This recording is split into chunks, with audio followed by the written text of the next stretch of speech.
Students, आज हम लोग इस प्रश्न का तीसरा और अंतिम भाग पूरा करेंगे। जैसा कि मैंने आपको पूर्वरत बताया था कि यदि किसी प्रश्न में दिया गया हो कि सभी साझेदारों के पूंजी खाते लाभ हानि वितरण अनुपात में कर दिए जाएं, तो इस स्थिति में यदि कोई नया साझेदार फर्म में प्रवेश कर रहा हो तो उसके पूंजी के आधार पर सभी साझेदारों के पूंजी खातों को समायोजित करना पड़ता है। और वहीं पर इस प्रश्न में दूसरी तरफ दिया गया है कि दायित्व पक्ष में सामान्य संचय और लाभ हानि खाता। इस स्थिति में यदि लाभ और कोई संचय दिया गया हो तो उसे पुराने साझेदार अपने पुराने लाभ विभाजन अनुपात में बांट लेते हैं, जिसके लिए हम लोगों ने अ और बी का समायोजित पूंजी निकाला था, जो कि क्रमशः 32,000 और 16,000 रुपये था। और जर्नल लेखा भी हम लोगों ने पूरा कर लिया था। मैंने आपसे कहा था कि आप लोग रीवैल्यूएशन अकाउंट तैयार कर लीजिएगा। मैं उम्मीद करता हूं कि आप सभी ने अपने रीवैल्यूएशन अकाउंट को बना लिया होगा, जिसको हम लोग जल्दी से देख लेते हैं। फर्नीचर बिल्डिंग और RFBD को क्रेडिट पक्ष में दिखाया गया है, क्योंकि इसके मूल्य में कमी हुई है और किसी भी संपत्ति के मूल्य में वृद्धि नहीं हुई है, अतः रिवैल्यूएशन में लॉस हुआ है। तो बाई एस कैपिटल अकाउंट और बाई बीस कैपिटल अकाउंट को क्रेडिट पक्ष में दिखाया गया है। आज हम लोग इस प्रश्न का जो महत्वपूर्ण पार्ट है, जिसको हमको आज समझना है, वह पार्टनर्स कैपिटल है। आपको पता है, आप जानते हैं कि हम लोग जब भी पार्टनर्स कैपिटल बनाते हैं तो जो बैलेंस निकल के आता है वह बैलेंस हम लोग नए बैलेंस शीट में दायित्व पक्ष में ले जाते हैं। इस प्रश्न में जो बैलेंस आपको दिख रहा है, इसकी गणना हम लोग पहले ही कर चुके हैं। आपको याद होगा कि जब हम लोग पूंजी का समायोजन किए थे तो ए और बी जो कि पुराने साझेदार हैं, उनकी नई पूंजी का हम लोगों ने कैलकुलेशन किया था। नई पूंजी निकल के आई थी। ए की पूंजी 32,000, बी की पूंजी 16,000 और सी अपनी पूंजी 16,000 रुपये फर्म में ले आता है। तो जो शुरुआती चीज़ें हैं जिसके बारे में आपको जानकारी है, उसको हम लोग जल्दी से समझ लेते हैं, फिर हम लोग इसको समझने का प्रयास करेंगे। तो आप जानते हैं कि पुराने जो साझेदार हैं उनके बैलेंस को दायित्व पक्ष से पार्टनर्स कैपिटल अकाउंट में ट्रांसफ़र किया जाता है, जिसके लिए बाई बैलेंस CD ए के कॉलम में 20,000 रुपये और बी के कॉलम में 16,000 रुपये दिखाया गया है। वहीं पर जो नया साझेदार फर्म में प्रवेश करता है उसके पूंजी को बाई बैंक अकाउंट सी के कॉलम में 16,000 रुपये दिखाया गया है। वहीं सी के ख्याति को अ और ब क्रमशः, ए और बी क्रमशः 3,000 और 1,000 रुपये बांट लेते हैं, जिसके लिए पोस्टिंग की गई है बाई प्रीमियम अकाउंट, ए के कॉलम में 2,000 और बी के कॉलम में 1,000 रुपये। रिजर्व फंड और PL अकाउंट को ए और बी के लाभ वितरण अनुपात में विभाजित किया गया है, जो कि 5,333 रुपये ए के कॉलम में और बी के कॉलम में 2,667 रुपये रिजर्व फंड को दिखाया गया है। वहीं PL अकाउंट को ए के कॉलम में 3,067 और 1,533 रुपये दिखाया गया है, जिसका मैंने जनरल लेखा आपको करवा दिया था। और मैंने आपको बताया था कि यदि कोई लाभ संबंधित कोई फंड हो, कोई संचिति हो, तो उसे बांट देना चाहिए, चाहे उसके लिए कोई अलग से समायोजना में कोई निर्देश दिया हो या अथवा नहीं। इस बात का ध्यान नहीं देना है। यदि दायित्व में पक्ष में PL अकाउंट दिया गया है और रिजर्व फंड दिया गया है, उसको निश्चित रूप से पुराने साझेदार आपस में पुराने अनुपात में बांट लेंगे। वहीं रिवैल्यूएशन में हानि हुआ है तो ए के पूंजी खाते और बी के पूंजी खाते से जो क्रमशः एडजस्ट किया गया है वह 1,933 रुपये ए के कॉलम में दिखाया गया है और बी के कॉलम में 967 रुपये दिखाया गया है। यहाँ तक आप लोग जानते हैं, कोई नई बात नहीं है। लेकिन इस प्रश्न के अंतर्गत जो पार्टनर्स कैपिटल है, इसको आज आप लोग पहली बार देख रहे हैं, कैसे बनाना है इस पर ध्यान दीजिए। चूंकि हमको पहले से ही पता है कि ए और बी की जो पूंजी है वो कितनी होनी चाहिए, उसको मैंने पहले ही लिख लिया था।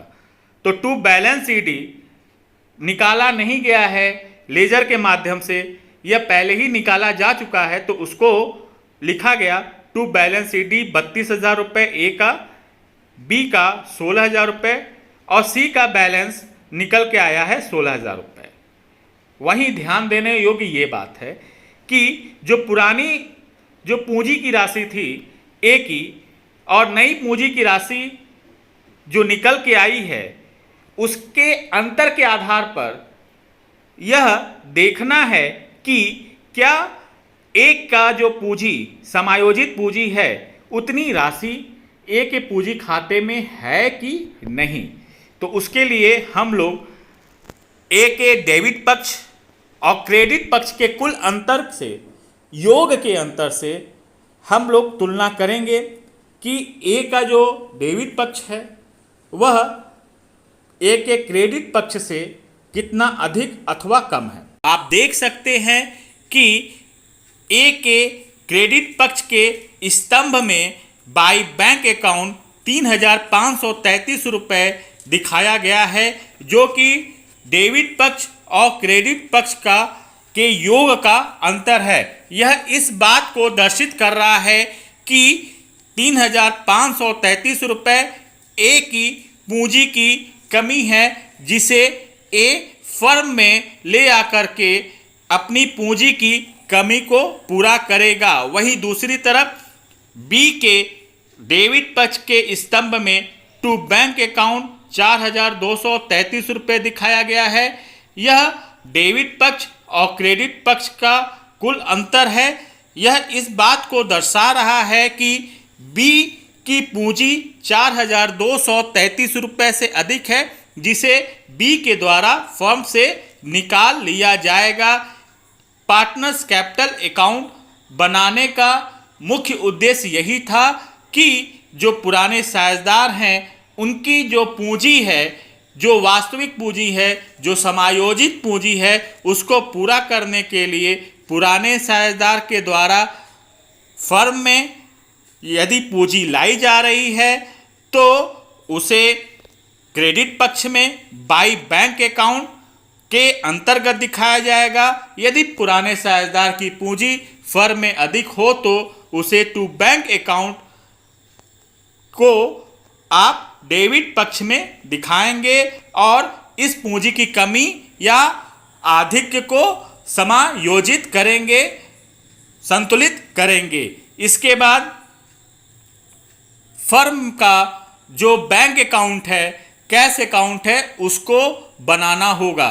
चूंकि यहाँ पर bank account partners capital account बनाने के बाद इसलिए बनाया जा रहा है कि जो पुराने साझेदार हैं उनके पूंजी में जो अंतर है उसको पूरा किया जाएगा, जिसके लिए जो जर्नल एंट्री की जाएगी, चूँकि ए की पूंजी फर्म में 3,533 रुपये से कम है, उसके लिए जर्नल लेखा किया जाएगा। देखिए मैंने यहाँ पे लिख दिया है, फर्म से शेष राशि, फर्म में शेष राशि लाने पर bank account DR to S capital account being amount brought in. इसका मतलब ए फर्म में 3,533 रुपये ले आ रहा है, वहीं पर बी के पूंजी खाते में 4,233 रुपये अधिक है, अतः यह धनराशि बी के द्वारा फर्म से निकाल लिया जाएगा, जिसके लिए जर्नल लेखा किया जाएगा B capital account DR to bank account. इसलिए इस प्रश्न के अंतर्गत जो बैंक अकाउंट बनाया जाएगा वह पार्टनर्स कैपिटल अकाउंट बनाने के पश्चात बनाया जाएगा, जिसको कि आप देख सकते हैं जो बैलेंस शीट में, पुराने बैलेंस शीट में जो बैंक अकाउंट संपत्ति पक्ष में था वह 18,600 रुपया था, जिसको यहाँ ट्रांसफ़र किया गया है टू बैलेंस BD 18,600 रुपया। वहीं पर सी के द्वारा फर्म में लाया गया पूंजी 16,000 है और ख्याति की राशि 3,000 है। वहीं ए अपने पूंजी की कमी को पूरा करने के लिए 33 रुपये ले आता है। इसके विपरीत बी के द्वारा फर्म से कुल 4,233 रुपये की धनराशि को निकाल लिया जाता है, जिसके अंतर से वर्तमान बैंक की जो स्थिति है फर्म में वह है 36,900 रुपये, जो कि बैलेंस शीट बनाते समय बैंक में दिखाया जाएगा। इसके बाद हम लोग बैलेंस शीट बनाएंगे, तो बैलेंस शीट में जो कैश है वह 1,400 रुपया है।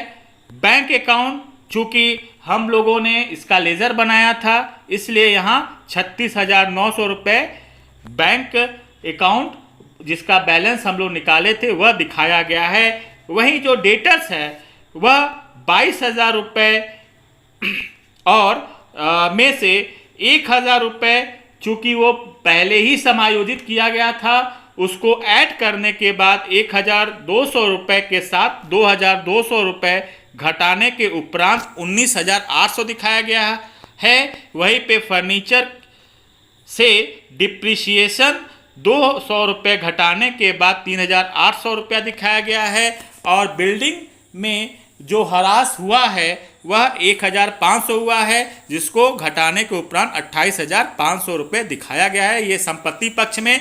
वही जो दायित्व पक्ष में है, क्रेडिटर 16,400 रुपया है, इसमें कोई फर्क नहीं पड़ा है। बिल्स पेबल 10,000 रुपया है। और यहाँ पर ध्यान देना ये है कि कैपिटल के अंतर्गत समायोजित पूंजी को दिखाया गया है। तो ए की जो समायोजित पूंजी थी वह 32,000 रुपये थी, बी की समायोजित पूंजी 16,000 रुपये, वहीं सी की समायोजित पूंजी जो सी के द्वारा फर्म में पूंजी लाई गई है, जिसके आधार पर ए और बी की पूंजी को समायोजित किया गया है, वह 16,000 रुपये है। तो बैलेंस शीट का जो बैलेंस शीट का जो लायबिलिटीज पक्ष है और संपत्ति पक्ष है, उसका जो टोटल जो योग है वह है 90,400 रुपया। तो आज हम लोग अपने प्रश्न को यहीं पर विराम देते हैं और फिर इसके बाद आप लोगों को मैं कल दूसरा प्रश्न लगवाऊंगा। तब तक के लिए बहुत बहुत धन्यवाद।